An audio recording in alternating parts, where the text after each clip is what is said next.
After all the injustices, Michael Jackson didn't hold back his emotions or his rage because of the torment that he was put through.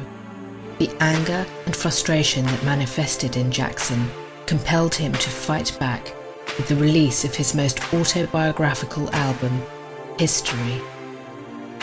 Jackson had had a gag order slapped on him as part of the settlement, which precluded him from discussing the case in the public sphere. So he decided to reach out to the people through his album. He rebelled, raised his voice, and stood against everyone all by himself. There was no media aid nor any personality from the background of elites in support of him. If you start paying attention to his songs, rather than just listening to them, you'll realise that all of his songs have a crucial message. He warned us decades ago about environmental issues, isolation, greed, suicide, injustice, and Jackson's own conflicts with the media. The most anti-police, anti-military, anti-banker, anti-corporate, anti-lawyer, anti-insurance move. He didn't care about having bad blood with the powers against him, but was dauntless to expose each one of them. Michael's most controversial song. It talks about racial inequality, police brutality against blacks, and the civil rights champion Martin Luther King.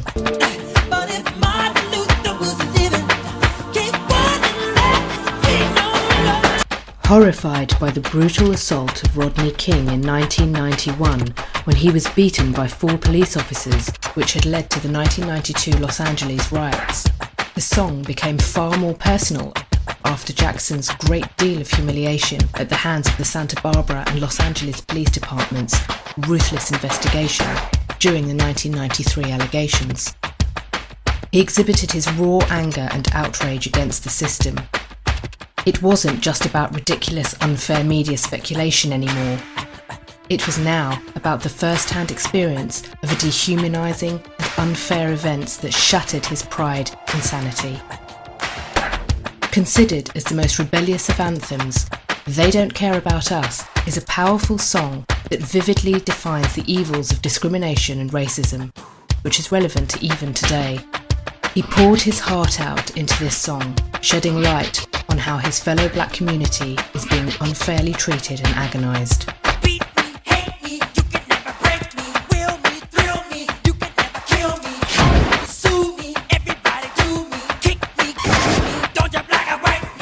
The lyrics of this song holds its significance and relevance even today. They're raping me of my pride was interpreted as referring to the violation that Jackson had felt when the investigators rampaged on a humiliating strip search during the 1993 allegations. There were 2 different versions of the music video. The Brazil version was filmed where slaves were once whipped and tortured by their masters. It was not only to bring our attention to a part of the world that was plagued by poverty and disregarded by their own government, but also a country that had drastically changed over hundreds of years due to colonisation and marginalisation.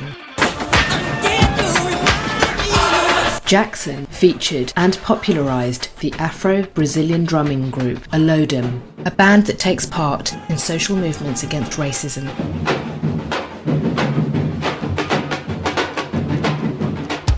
The prison version is where Jackson displays his rage, anger and frustrations that bring out the true intent of the song.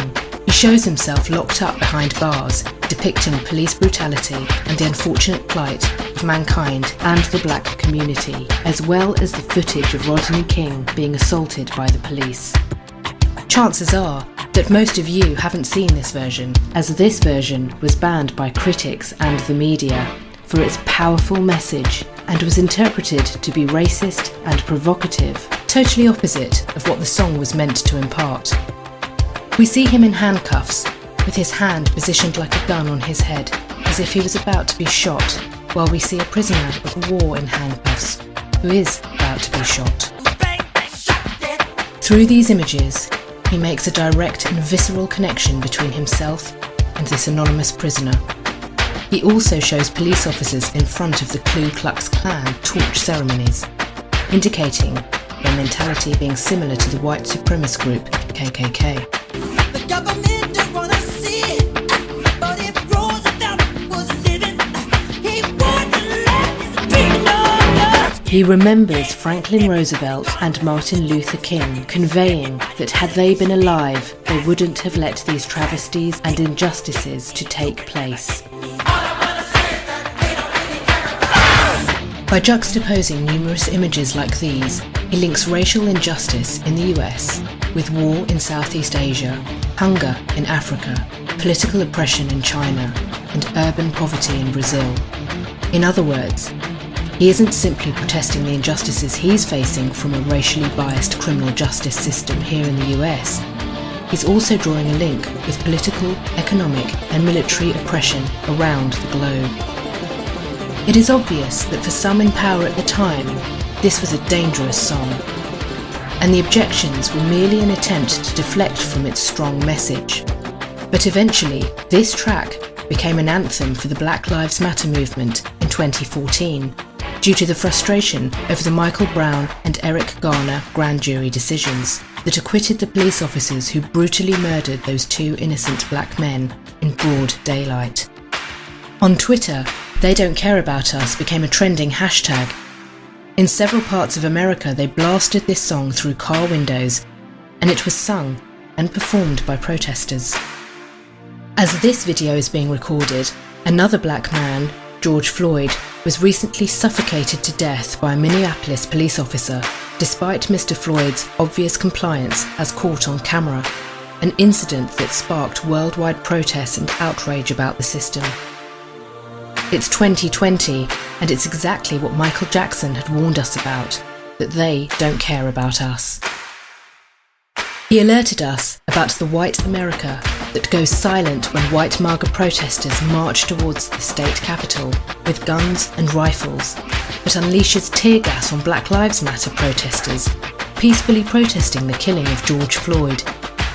In a country where the president displays his hypocrisy by referring to white armed protesters as good people and peaceful Black Lives Matter protesters as thugs, exemplifies the systemic racism in America and is exactly what Michael raised his voice against.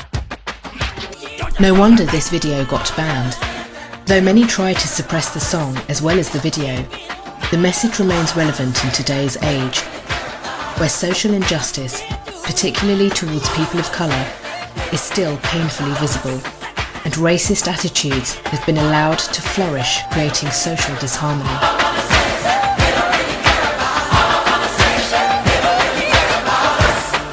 This song, sadly, encapsulates the current climate of America, nearly 25 years after its release. Michael Jackson has been sounding the alarm on racial injustice and police brutality for decades. He ends the song by raising his fist in the air as a sign of black empowerment.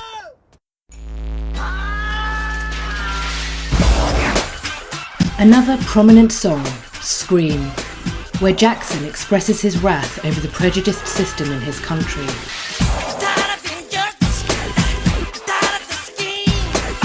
A duet with his younger sister Janet Jackson, this sci-fi extravaganza was listed in the Guinness Book of World Records, cited as the most expensive video of all time, created at a cost of $7 million.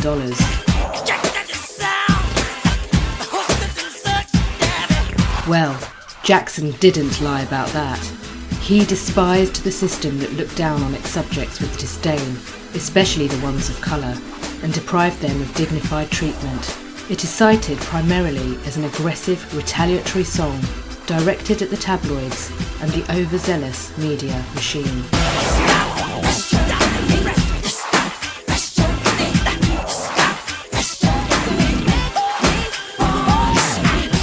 As the title suggests, he screams out loud and pleads the speculating press to stop pressuring him, and that he's tired of their obsession with every aspect of his life.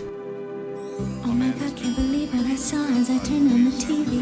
this evening I was disgusted by all the injustice, all the injustice. Janet sings her part while a reporter is seen reading out the news. A man has been brutally beaten to death by police after being wrongly identified as a robbery suspect. The man was an 18-year-old black male.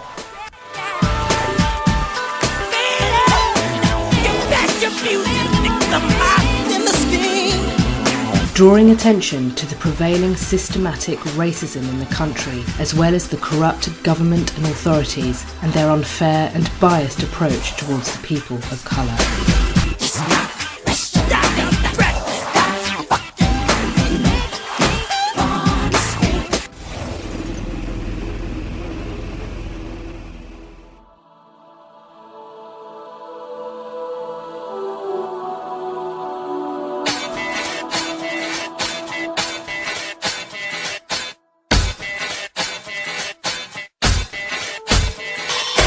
He didn't stop here. His art became increasingly unapologetic with time.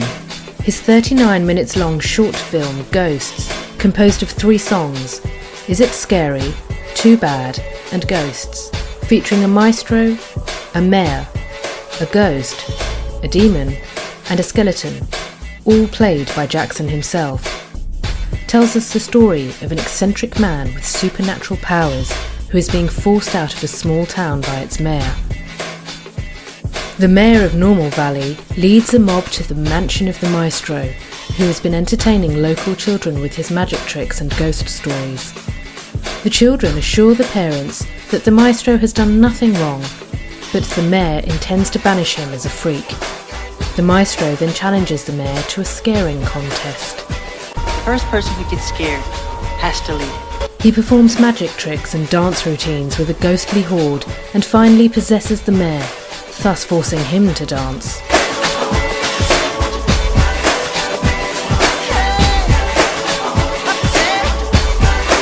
After the performance ends, the maestro agrees to leave and crumbles to dust, but returns as an enormous demon. Terrified, the mayor leaps through the window.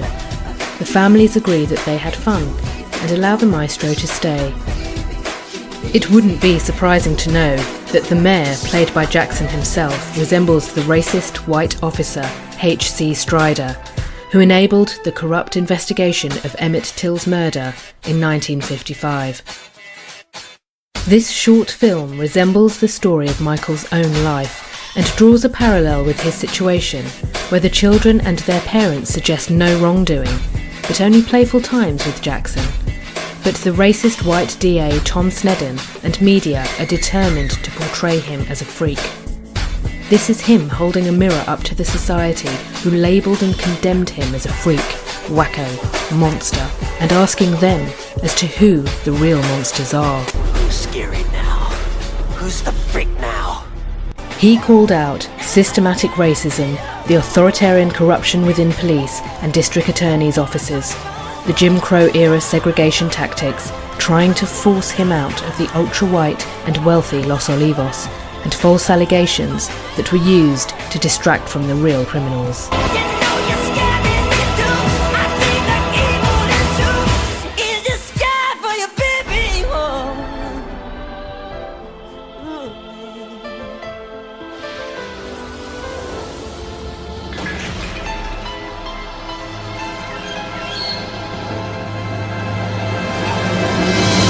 Scared yet?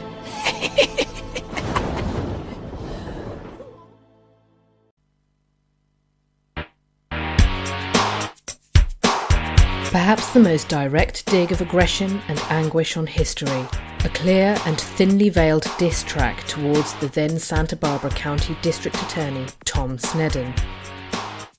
To avoid potential legal action, the song was renamed DS, with Dom Sheldon being printed as the official lyrics.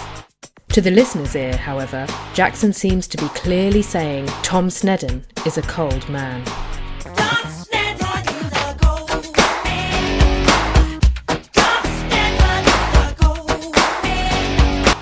He went into a savage mode, dissing the racist and vindictive DA, Tom Sneddon. In the excerpt, Jackson accuses DS of being politically motivated having a poor social life and a bad childhood upbringing. This is the same racist Tom Sneddon who convened 2 grand juries after the Chandlers made allegations against Jackson. He travelled to at least 3 continents to interview people who he thought might have been molested by Jackson. Travelling around the world, trying to make the case against Jackson work had, however, failed.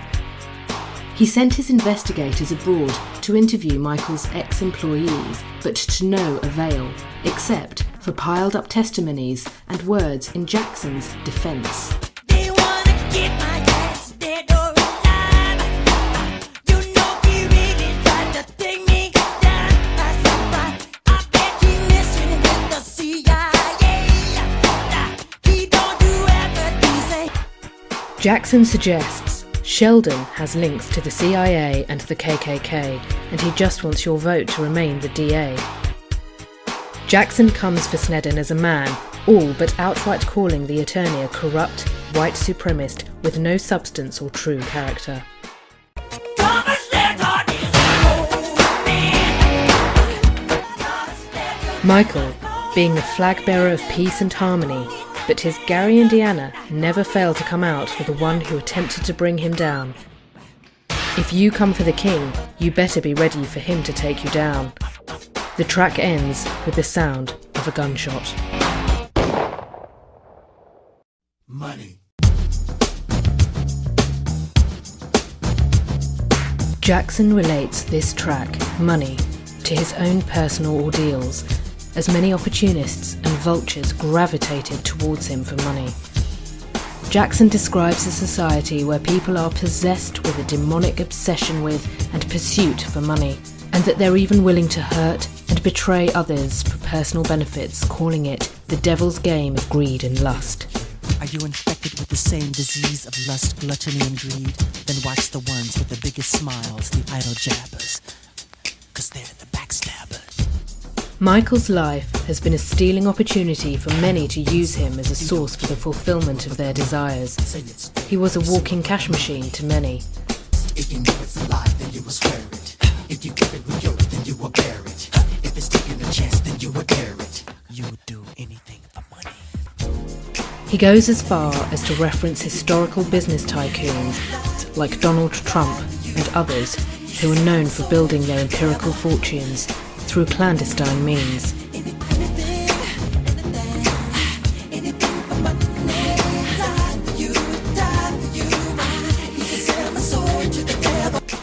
The song matters because it takes a dig at Jackson's own personal experience and then goes on to relate it to the plight of the world.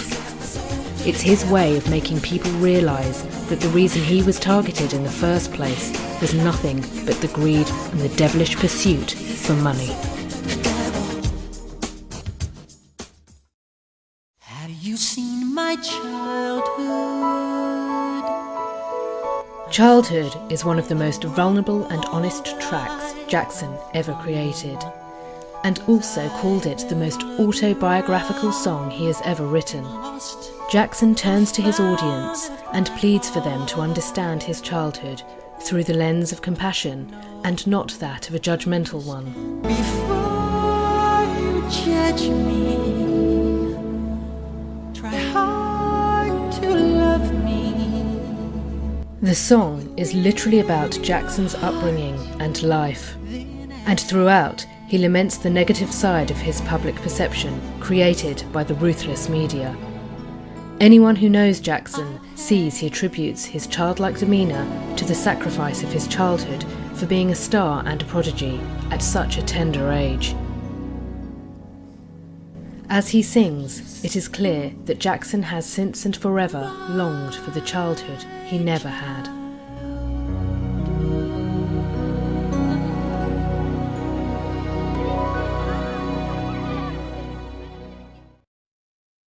Stranger in Moscow was written when I was in Moscow on the Dangerous tour. And it was just a strange, eerie, lonely time for me. Outside my hotel was just a sea of faces of fans chanting and screaming. But I was inside my room and I felt so all alone, like I was like the last person on the planet. And in the song I say, how does it feel when you're alone and you're cold inside? I say it's like a stranger in Moscow, and that's pretty much how I felt. And the people were lovely. They were some of the nicest people I've ever met, and the concert was very successful. But that day, especially that day, I just felt this different feeling, and the song Stranger in Moscow came to me. So that's how that was written. Stranger in Moscow, like several other history tracks, was Jackson's response to recent events in his personal life. It portrays the emotions of disillusionment, alienation, isolation, betrayal, anguish, and loneliness in the most impeccable way. The song puts forth a key question: how does it feel when you're alone and you're cold inside?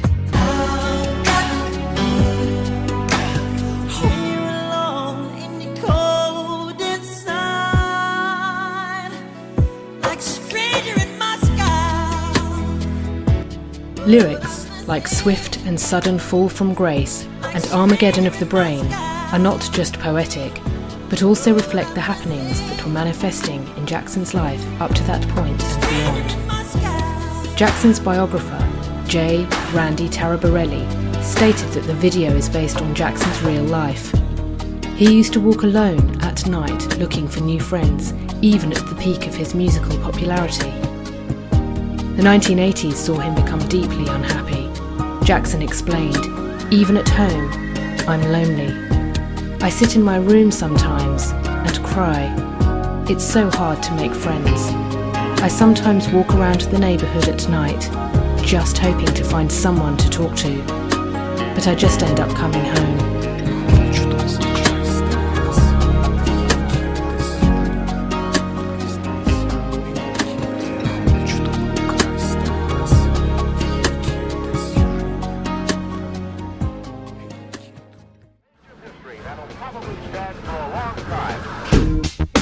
The lyrics in the title track History are lessons about hard work and perseverance that is needed to bring about great accomplishments. It is meant to be uplifting and inspirational, and intended as a wake-up call promoting unity and compassion amongst all people.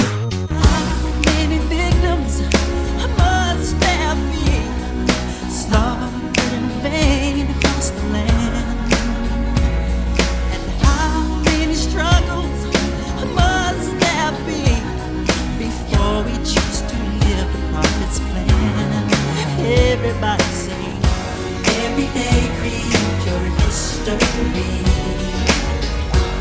Every path you take, you're leaving your legacy. Jackson inspires his listeners to be tolerant and understanding of each other in creating their own life story. He implores them to remember that every act they do in the present leaves a mark on their personal legacy, and encourages people to work in unison for the greater good of humanity. There is a sense of hope with victorious military music that it is possible to win the war against war itself. Towards the end, we hear significant quotes from momentous points in history. People include President John F. Kennedy and Commander Neil Armstrong, whose words from the incredible moon landing will inspire thousands for years to come. Through this song, Jackson brought together icons of the past and reminded us of their inspirational messages for the future. October 28, 1886, the Statue of Liberty. December 7th, 1903. January 1st. There is another crucial part of Jackson's legacy that deserves attention. His pioneering role as an African-American artist working in an industry which was, and still is, plagued by segregation, stereotypical representations, or little to no representation at all. As his skin became whiter, the foundation of his work became blacker. America has a long history of racism. Michael saw it and tried to incorporate this social ill in his short films and the lyrics of his songs. Michael was woke. He was aware of the injustices against black people. One thing about Jackson that everyone should know is that he kept himself informed and updated on the happenings of his country and the world. He was highly educated and learned, having an entire library filled with books on black history and culture. And he had a list of books lined up all along the floor. And I looked over and I said, yo, Mike, people just sending you stuff like that. He says, no, that's what I read. I mean, he had everything from the autobiography of Malcolm X, Eat to Live. He had Sri Aurobindo, Krishnamurti. I mean, like these exotic books, that you would never imagine Michael was down with. Right. And we sat there 3 hours, man, chopping it up about all of this. From metaphysics to psychology to how the black man is treated. And I was like looking at him like, how the black man is treated? I'm telling you, it was a trick. Eat to Live by Elijah Muhammad? Yes, sir. Wow. Yes, sir. Mike, people don't know about Mike on the real. Mike had a consciousness that could blow your mind, and he could recite things that would blow your mind as well. Mm-hmm. From like the street corner stuff. Really? Straight up. But he also knew that his power was in entertainment. I guess that's what he knew, man. And he was definitely trying to heal the world in his own way. Michael Jackson, man. He wasn't merely an entertainer. He was an activist. Way before Tiger Woods or Barack Obama, there was Michael Jackson, who represented his black community on a global scale.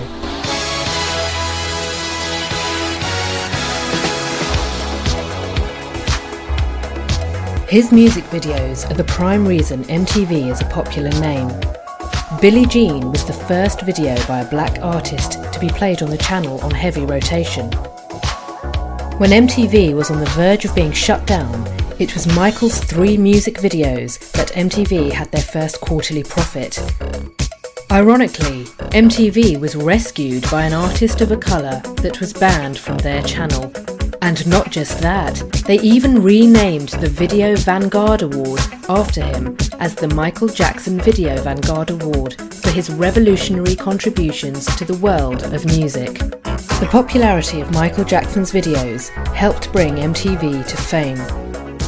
Jackson's success at that time rescued the music industry out of its late 1970s recession and revolutionised it by initiating a marketing focus on blockbuster albums and video presentation.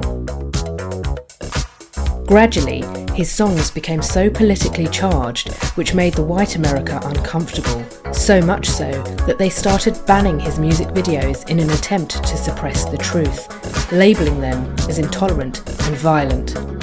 One such video was Black or White.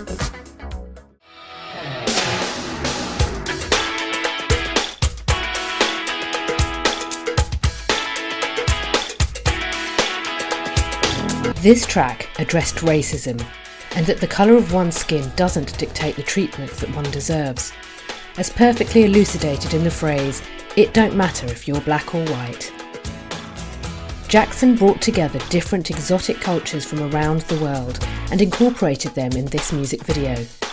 It is a perfect example of how various cultures can be glorified without the tag of cultural appropriation. He dauntlessly called out KKK, an American white supremacist group who dressed in robes and sheets designed to frighten superstitious blacks, declaring defiantly, "I ain't scared of no sheets."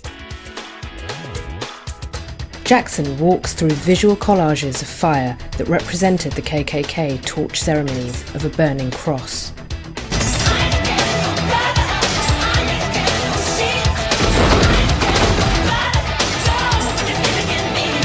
This song urged the world to fight against discrimination based on race and colour by boldly portraying people from all countries as equal, be it India, the US, Kenya, Ethiopia, China or France in its video with a common notion of humankind.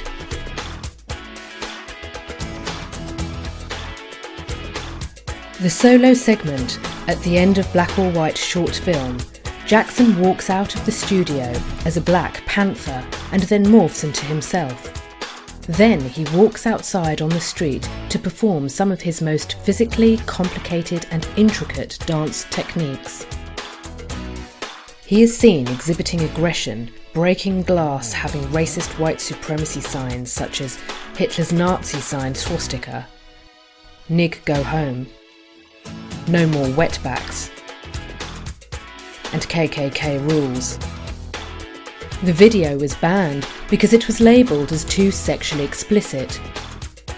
Media claimed that Michael's Black Panther segment was too sexually charged and was influencing children to be violent, forcing music stations to ban the full 11-minute video. When the whole of Hollywood is obsessed with war movies, violence and vulgarity, nobody bats an eye.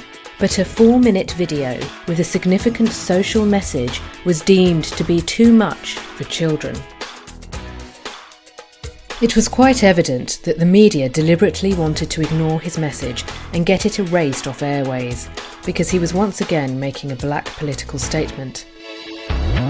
The dance moves are deliberately laced with anger and even violence as he destroys the racism and prejudice emblazoned on graffiti-marred public property, and through his dance takes ownership of the public space of the street. He dared to be assertive and make his stance clear in the Panther dance. In other words, when he dared to challenge the status quo, that universal and post-racial Michael became Black Michael once again in their eyes, and that wouldn't easily be forgiven.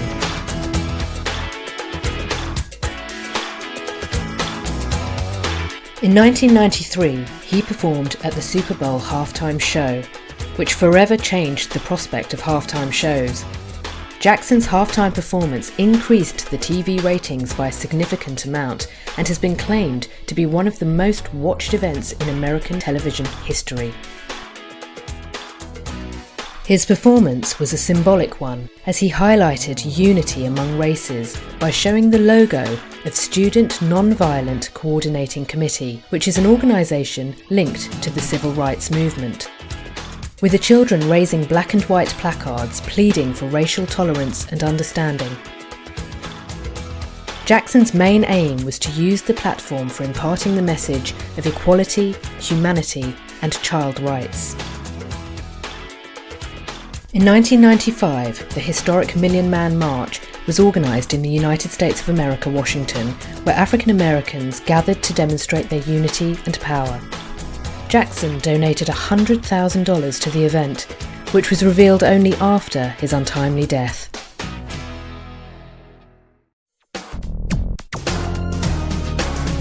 Remember the Time short film was conceived by Michael Jackson himself, after his friends at Hollywood refused to make a movie which celebrates the greatness of the black community. He then decided to make it himself. This short film had an entire black cast, featuring some of the most prominent black luminaries, Magic Johnson, Eddie Murphy, and Iman. The video is set in ancient Egypt. In contrast to Hollywood's stereotypical representations of African Americans as servants and slaves, Jackson presents them here as royalty. The music video was a celebration of black history, art, and beauty.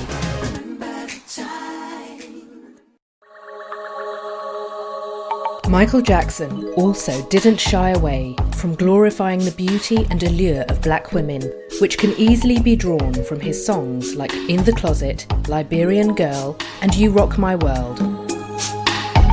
When no one was talking about black women, Michael not only glorified them, but also cast them as his love interest in his short films. While many claimed that he became oblivious of his roots, he came back stronger every time, proving that he wasn't. He wasn't just the king of pop, but also a real-life king, literally, when he was crowned the King of Ivory Coast in Africa. He never betrayed his roots. His skin colour may have changed, but his intentions didn't. He was proud to be black, and he never failed to prove it, or say it to the world. Michael loved all races and all nationalities. His empathetic nature and his frequent deliberations with other cultures and personalities of varying cultures expanded his horizons and his love for humankind as a whole. That was his message, and anything other than that is a lie.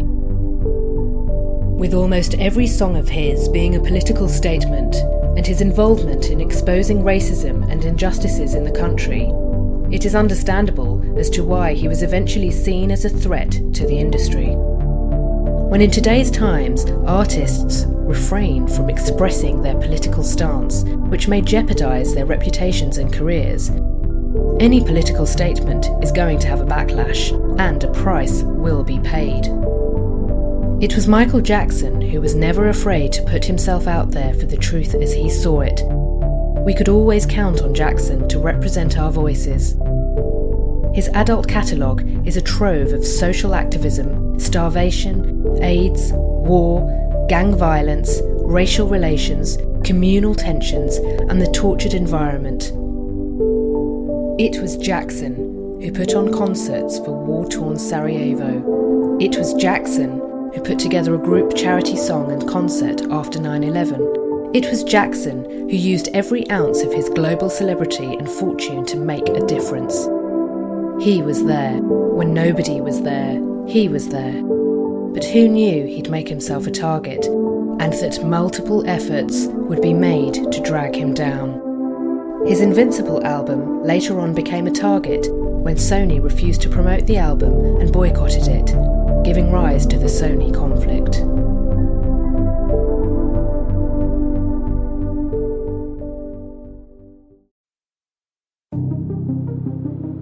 It all started when Michael Jackson bought the ATV catalog in 1985, comprising 4,000 songs of several artists like Bruce Springsteen, Cher, Hank Williams, Little Richard, the Rolling Stones, the Beatles, and even his father-in-law, Elvis Presley. It is one of the most prized catalogs in the history of modern music. The one whose value Jackson instinctively knew would increase throughout the years and the validation of his acute business savvy. He later gave Little Richard all of his publishing rights back to him, as he felt that Little Richard deserved to be compensated for his hard work, after having been disrespected by his record label for so many years. But not everyone was happy with Michael's purchase. Paul McCartney became upset upon hearing the news of Michael buying the Beatles catalog. He was talking to me and asking my business advice, and one of the things I said to him was, think about getting into music publishing. And then he looked at me kind of, I thought he was joking, he said, I'm going to get yours. Oh. So I kept thinking it was time for a raise. But I did talk to him about it, but he kind of blanked me on it. He kept saying, that's just business, Paul, you know. So I went, yeah, it is, and waited for a reply. But we never kind of got to it, and I thought, so we kind of drifted apart. It was no big bust-up.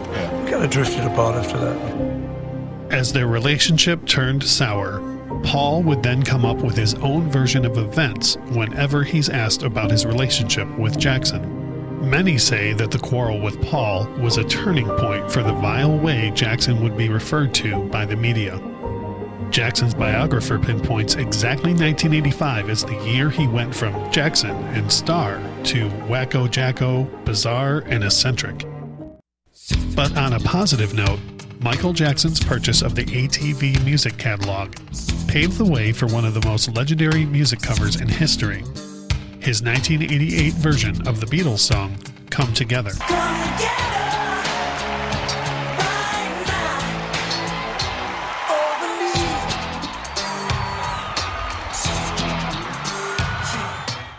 The catalog was then merged with Sony, meaning Jackson essentially owned half of the music company, making it the largest music publishing catalog in the world with 4.53 million songs owned and administered as of March 31st, 2019, which gave Sony half the ownership of the ATV catalog, as well as Jackson, who possessed 50% ownership of Sony. So anytime a song is performed, played on TV or radio, or used in a commercial, Michael Jackson would collect royalties and get paid. The catalog also includes the creation of today's contemporary artists such as Lady Gaga, Pink, Sam Smith, Eminem, Shakira, Justin Bieber, One Direction, Taylor Swift, Adele, and many more. The catalog was so precious and valuable that Sony sought out a way to grab the entire catalog through unfair means by deliberately boycotting Jackson's Invincible album. Jackson protested and fought tooth and nail against the company and its directors. He wanted the world to know about what went on behind the curtains in the music industry. It was not just about his own album being ignored, but he even went on to enlighten the public on the injustices inflicted on black artists. Throughout the years, black artists have been taken advantage of. It's time now that we have to put a stop to this incredible injustice. People from James Brown to Sammy Davis Jr., some of the real pioneers that inspired me to be the entertainer that I am. These artists are always on tour because if they stopped touring, they would totally go broken. And it's been, the record companies really do conspire against their artists. They steal, they cheat, they do whatever they can, especially the black artists. I'm really tired of the manipulation. I'm tired of how the press is manipulating everything that's been happening in this situation. They do not tell the truth. They're liars. They manipulate our history books. The history books are not true. It's a lie. The history books are lying. You need to know that. You must know that. All the forms of popular music, from jazz to hip-hop to bebop to soul, you talk about the different dances, from the cakewalk to the jitterbug to the Charleston to breakdancing. All these are forms of black dancing.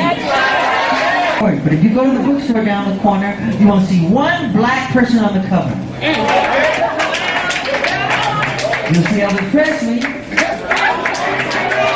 You'll see the Rolling Stones.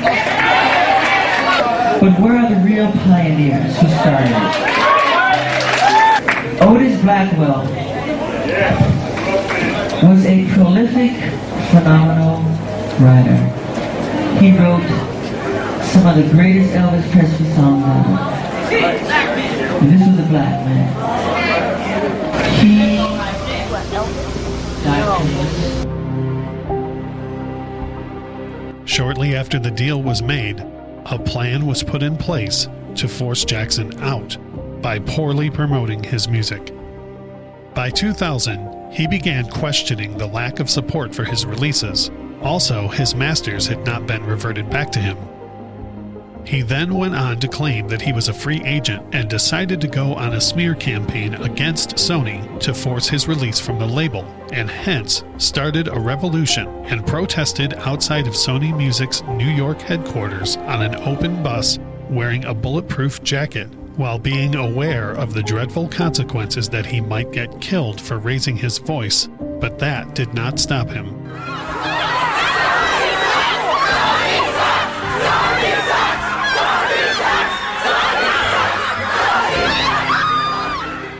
Sony, being the artist that I am at Sony, I've generated several $1 billion for Sony, several billion, and they really thought that my mind is always on music and dancing, and it usually is, but they never thought that this performer myself would outthink them. Yeah.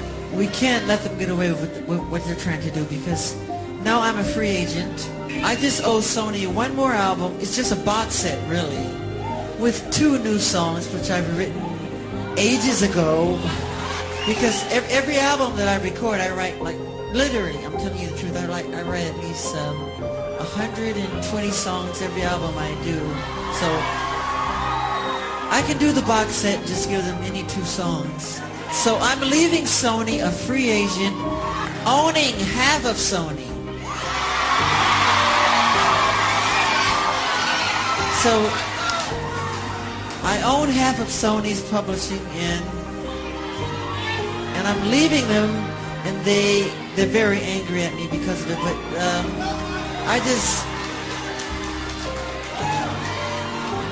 I just did good business, you know. So the way they get revenge is to try and destroy my album. The tradition of great performers, from Sammy Davis Jr. to James Brown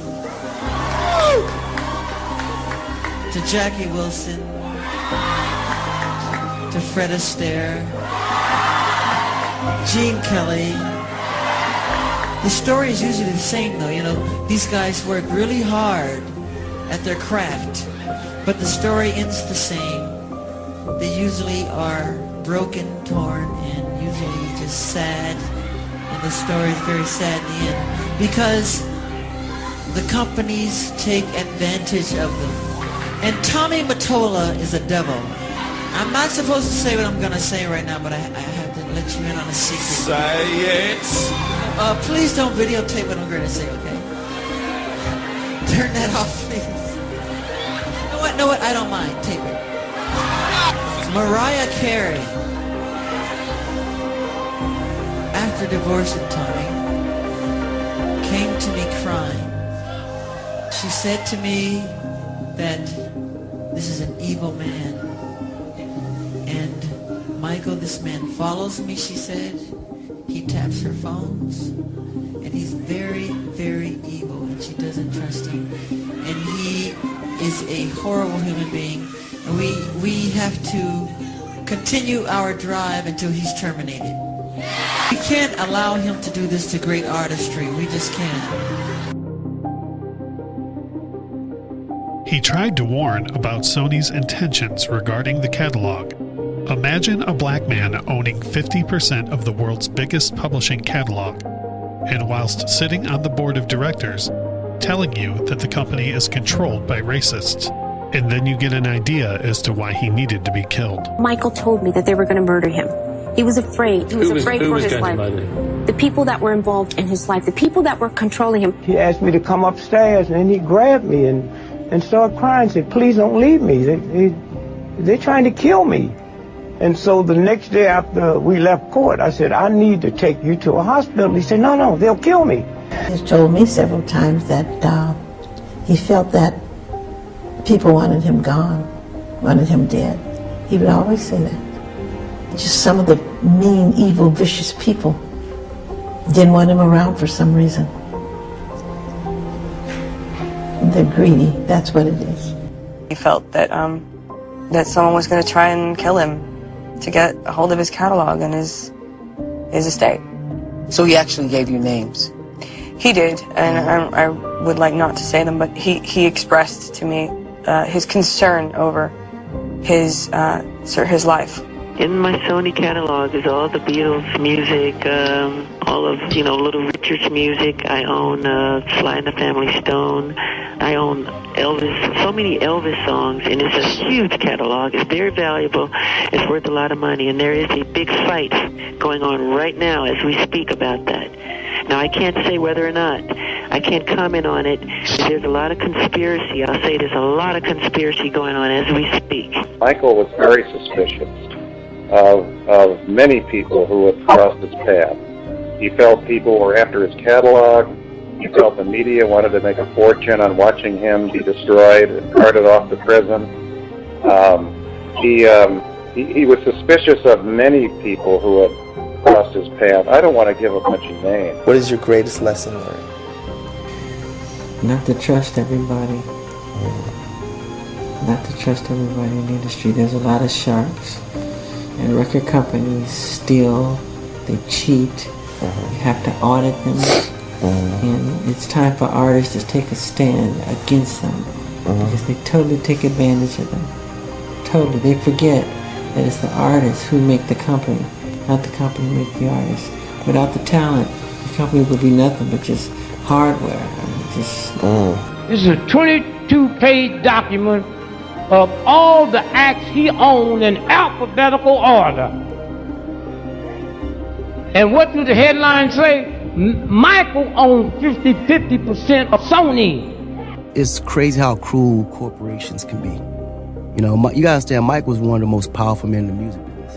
And then he owned 50% of Sony, ATV. Beatles catalog. Beatles just one of many catalogs that he owns 50% of. They were mad at him due to the business that he did. Yeah. Let's be real. I'm gonna say it out there straight for everybody listening. My uncle didn't die. He was murdered. I feel the same thing about Prince. We're losing a lot of stars because you have to remember, these are basically insurance policies. When he dies, whatever was owned by the company reverts back. We're not talking about $100,000. We're not talking about $1 million. And everybody in this room knows $1 million, I don't care if you're a normal person, ain't getting you shit. After taxes, you still got to live the same. You still got to stack your money. But when my uncle died, we're talking about billions of dollars. Can you imagine if Prince, when he died, sold Little Red Corvette to Chevy? Woo. Let's just you think about it. Yeah. They say Prince died broke. How do you die broke with a $1 billion catalog? If he would have sold 3 songs, he'd have had a couple $100 million sitting in his pocket to play with. Yeah. All he had to do is, here, take these 3. I got the catalog of the rest. Right. Jackson was not only right about Sony, he even predicted the aftermath of his death and the eventual sale of his catalog. He knew the consequences, yet he did not hold himself back from putting forth the truth. There are many evil forces that work together to bring down black artists and use them for their own benefit. David Geffen is considered to be one of the most powerful men in history, with his grip rooted in Hollywood. People close to Jackson considered Geffen behind all the slander and array of disingenuous rumors. It was 1992 when Jackson refused to serve him any favors. In a pool party, Geffen made a move on him and tried to kiss him, to which Michael retaliated and pushed him away, making it clear that he wasn't gay. This is where his career began spiraling down. Michael had called for a career suicide in turning Geffen down on a love endeavor, and that's when the first allegations against Jackson had surfaced. It is said that if you're a friend of Geffen, he would probably even die for you, but if you're his enemy, then you better kill yourself. Jackson was even betrayed and robbed by his own friends, Steven Spielberg, David Geffen, and Jeffrey Katzenberg, who stole his Neverland Ranch Boy in the Moon logo and used it for their own production, DreamWorks. Janet Jackson's Super Bowl halftime show malfunction, where Janet was the victim, was barred from the Super Bowl and was blacklisted from MTV. Meanwhile, Justin Timberlake was given a free pass, even without any apologies. This was the same year when Eminem flashed his private parts to the audience at the MTV Awards, yet there was no outrage against him. Former CEO of CBS, Les Moonves, who is now being accused of sexual assault by at least 12 women, was busy blacklisting Janet and ruining her career by ordering VH1, MTV, and all Viacom-owned radio stations to stop playing her songs and music videos. America and Hollywood have never been fair to black artists, especially the Jacksons. Before Michael Jackson raised the racial barriers, black artists were banned from MTV and weren't considered suitable for the covers of magazines. Jackson once said, "I've been told over and over again that black people on the covers of magazines don't sell copies. Just wait. Someday those magazines will come begging for an interview." And Michael Jackson, of course, was right. The minute I started breaking the all-time record in record sales, I broke Elvis's records. I broke Beatles' records. The minute it became the all-time best-selling albums in history in the Guinness Book of World Records, overnight they called me a freak. They called me a homosexual. They called me a child molester. They said I tried to bleach my skin. They made everything to turn the public against me. This was all complete conspiracy. You have to know that. I know my race. I just look in the mirror. I know I'm black. Going to Universal and buy. We would own Jaws, E.T., Close Encounters. You know, all the classics from Universal. Own all of that stuff. That will allow us to do a channel, part of the Marvel channel can be not only the Marvel characters, but Marvel films like the catalog. We could do anything we want, from restaurants to retail, theme parks. He then wanted to buy Marvel. He said, well, then I'll buy Marvel.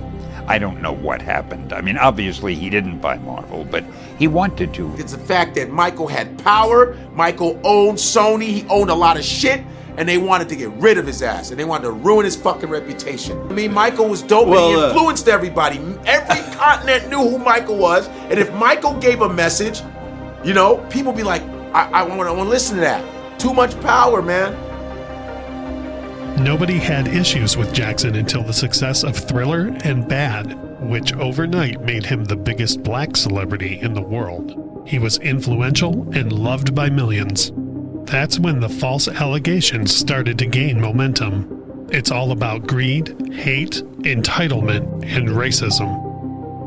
They couldn't stand to witness a black artist with so much power, influence, and opulence.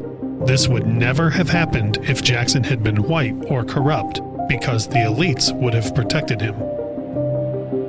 At a time when celebrities played it safe by not being too vocal about issues, but had to come across as woke, it was Michael Jackson who put his career and his life at stake to fight against the injustices without worrying about the dreadful consequences that he might have to face. But much worse was yet to come.